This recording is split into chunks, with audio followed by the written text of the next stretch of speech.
Dan saya boleh kritik ya, istilah Al-Habib itu untuk tokoh para sada, tokoh Alawiyin disebut Al-Habib. Oh Al-Habib Muhammad Al-Muhtar, oh Al-Habib Abu Bakar, oh Al-Habib Ali Al-Habsyi, itu istilahnya. Lah saiki di Indonesia lahir jadi Habib. Itu sama dengan kiai. Kiai itu tokoh-tokoh orang Jawa. Kalau ada di mana? Di Kalimantan guru. Guru itu tokoh-tokoh. Lah semua orang dadekno kiai, misalnya musikus dari kiai, pelawak dari kiai. Loh, ini jabatan nggak bisa segala orang gitu loh Pak. Nggak iso dadakan ngono dari kiai ngawur ae. Ya, mereka orang-orang yang sudah diakui dulu dijadikan tokoh. Begitu juga Al-Habib. Karena itu Bian masih ingat kita ya Habib ya? Masih ingat pakai ammi fulan, ammi fulan, ammi fulan. Kalau sudah kelas tokoh panutan Al-Habib. Al-Habib fulan. Yang lainnya ammi. Saiki cilik-cilik Habib saiki. Nggak paham saya ini, kok jadi kabur gitu sekarang ini. Mudah-mudahan insya Allah kita tetap ya, tidak berubah, dan mudah-mudahan insya Allah sebentar lagi akan hilang ini fitnah semuanya.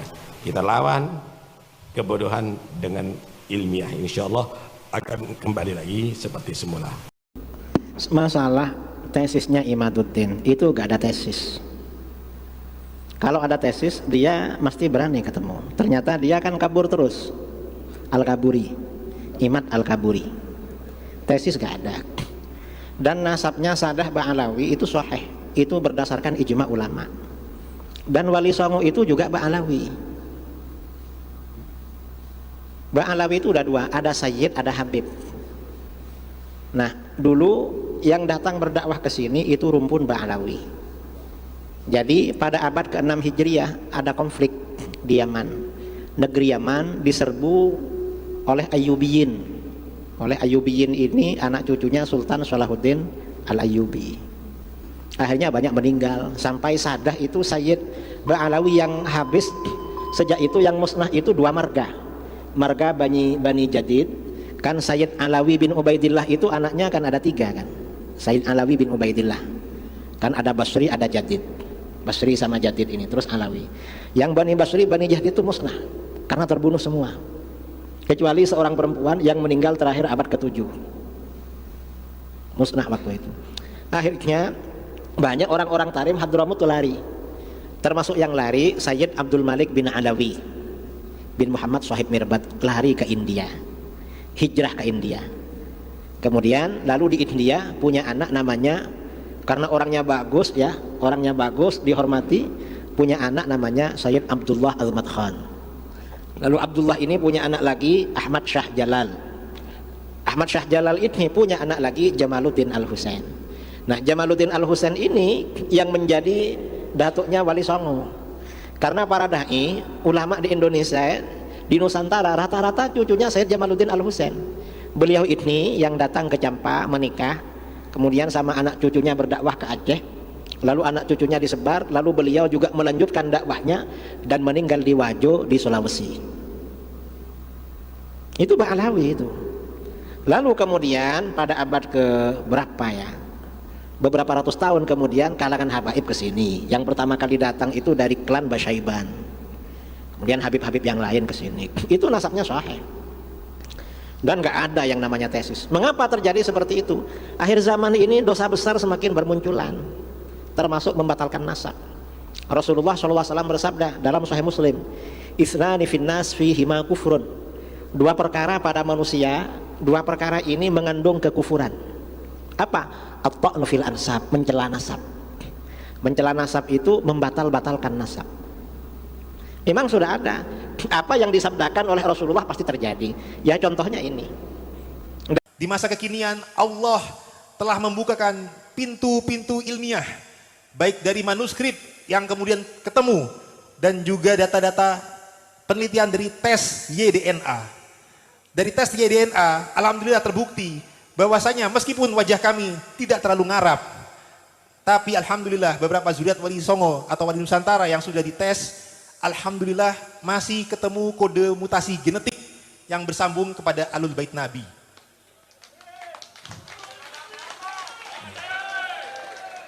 Dan alhamdulillah juga ada dengan penelitian tes DNA ini ada peta migrasi leluhur.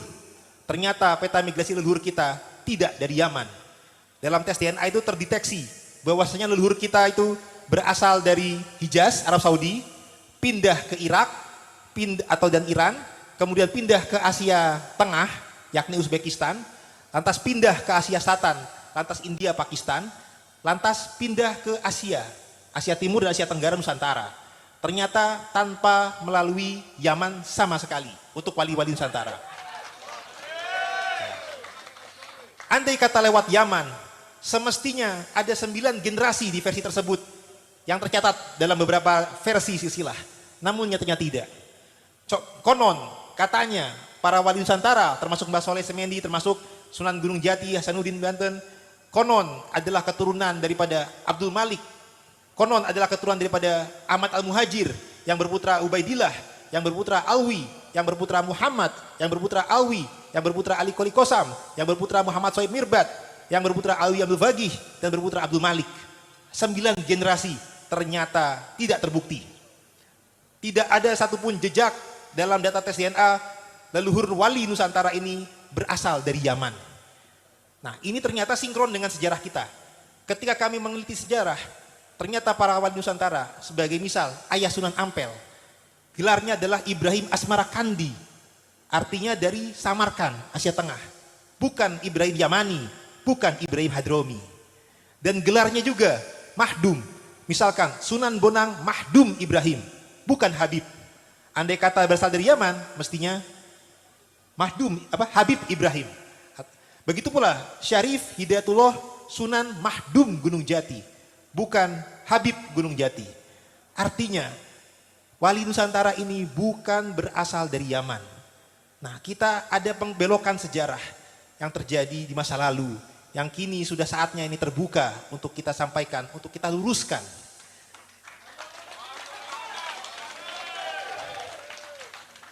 Ternyata wali Nusantara ini yang datang itu ada dari dua jalur. Ada yang dari jalur Maroko atau Maghrib.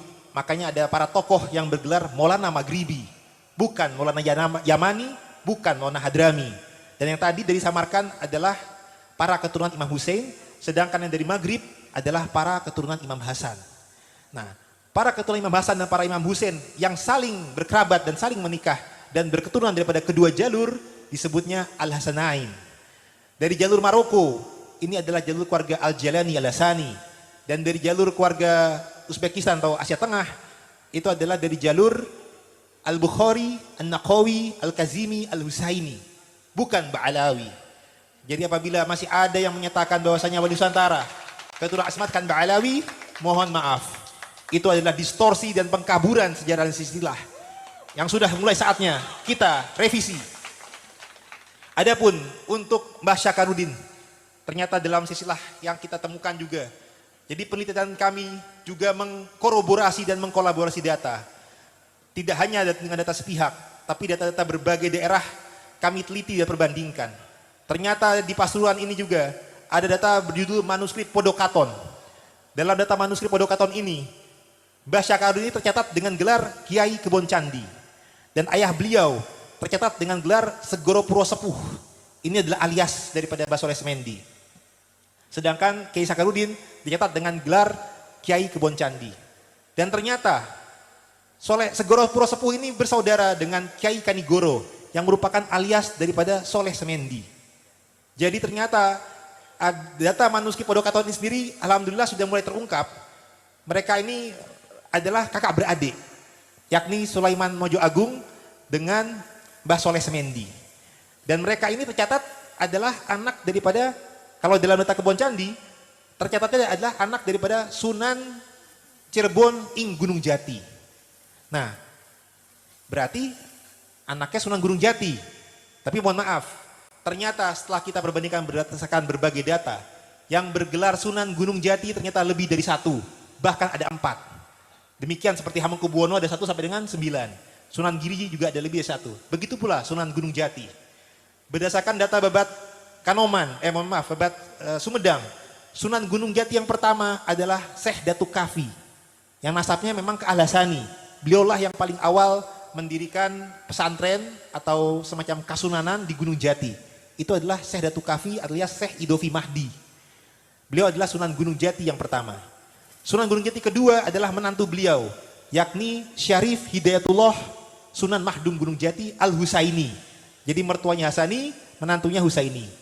Kami, keluarga Kesultanan Banten, dari garis laki bersambungnya kepada Syarif Hidayatullah Sunan Mahdum Gunung Jati yang kedua, yang jalur Al-Bukhari Al-Husaini. Tapi beberapa dari kami ada keturunan tautan garis perempuan kepada Syekh Kafi. Syekh Kafi tadi menurunkan keluarga jalur Sumedang dan jalur Arya Tangerang. Nah, dari jalur Arya Tangerang menurunkan pula saya, Kiai Imat, Kiai Maruf Amin, itu masih keluarga, ada tautan juga kepada Sunan Gunung Jati pertama. Untuk Sunan Gunung Jati yang kedua, itu menurunkan keluarga Kesultanan Cirebon dan Banten. Dan juga termasuk menurunkan nantinya dari garis ibu ke Mbah Syakarudin. Dari Sunan Gunung Jati yang ketiga, ini adalah menantu daripada Syarif Hidayatullah. Dalam data Serat Wali Sana, dicatat dengan gelar Said Zain.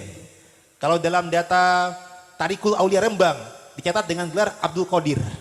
Kalau dalam data Suma Oriental, dicatat dengan gelar Pate Qadir. Kalau dalam data Naskah Mertasinga Cirebon, Abdurrahman Al-Qadiri. Data lain Negara Kertabumi dan Carita Purwaka Caruban Nagari, dicatat dengan gelar Pangeran Atas Angin. Dan juga alias Pangeran Raja Laut. Jadi aliasnya banyak sekali. Tapi tidak ada satupun yang mencatatnya sebagai Abdurrahman Basyeban. Itu mohon maaf, tidak ada. Sehingga kalau kita merevisi kembali, ternyata leluhur ini bukan Abdurrahman Basyeban Ba'alawi. Nyuwun sewu bagi yang masih megang versinya. Tapi kita menyesuaikan dengan data muasalnya Cirebon, ternyata menantu Syarif Hidayatullah yang ada adalah Abdurrahman Al-Qadiri. Dan dalam data manuskrip Keprabon, yang berjudul Asal Usul Kesultanan Cirebon, dicatat dengan gelar Pangeran Raja Laut, yang di sana menyatakan dengan jelas bahwasanya beliau adalah keturunan daripada Syekh Abdul Qadir Al-Jailani Al-Hasani. Jadi ternyata ada pembelokan sejarah. Kita waktu itu awalnya taunya keturunan Abdurrahman Basyeban. Ternyata dalam peta Cirebon, saya nggak ketemu itu nama Abdurrahman Basyeban. Adanya Abdurrahman Al-Qadiri. Nah, ini mungkin sudah waktunya kita meluruskan sejarah. Bahwasanya ternyata ini keturunannya kepada Syekh Abdul Qadir Al-Jailani Sultanil Aulia. Jadi nasab garis laki daripada Said Syarif Syakarudin adalah bin Soleh Semendi. Alias juga tadi, Soleh Semendi ini kalau dalam data Banten aliasnya Pangeran Winangun. Bin Abdurrahman Al-Qadiri, bin Ishak Tamsi, bin Maulana Ishak, bin Syekh Junaid, bin Abdul Qadir, bin Su'eb, bin Abdul Jabar, bin Abdul Rozak, bin Abdul Aziz, bin Ahmad, bin Soleh, bin Sultanil Aulia, Syekh Abdul Qadir Al-Jailani Al-Hasani. Bin Abu Soleh Musa Jan Kidausat, bin Abdullah, bin Yahya, bin Muhammad, bin Dawud, bin Musa Al-Sani, bin Abdullah Al-Sani, bin Musa Al-Jun, bin Abdullah Al-Kamil, bin Hasan Al-Mutsana, bin Hasan Al-Mujtaba, bin Imam Ali bin Abi Thalib yang menikah dengan Sayyidah Fatimah Zahra binti Rasulullah Muhammad sallallahu alaihi wasallam. Kita di Kesultanan Banten juga di Kesultanan Cirebon memiliki 3 manuskrip. Antara satu manuskrip yang satu dengan manuskrip yang lainnya berbeda silsilahnya. Satu manuskrip menyebutkan bahwa Sunan Gunung Jati Syarif Hidayatullah adalah cucu Rasulullah melalui jalur Musa Al-Kazim. Manuskrip yang kedua, mangga kacamata, menyebutkan bahwa Sunan Gunung Jati Syarif Hidayatullah adalah cucu Rasulullah melalui jalur Al-Hasani Al-Jailani.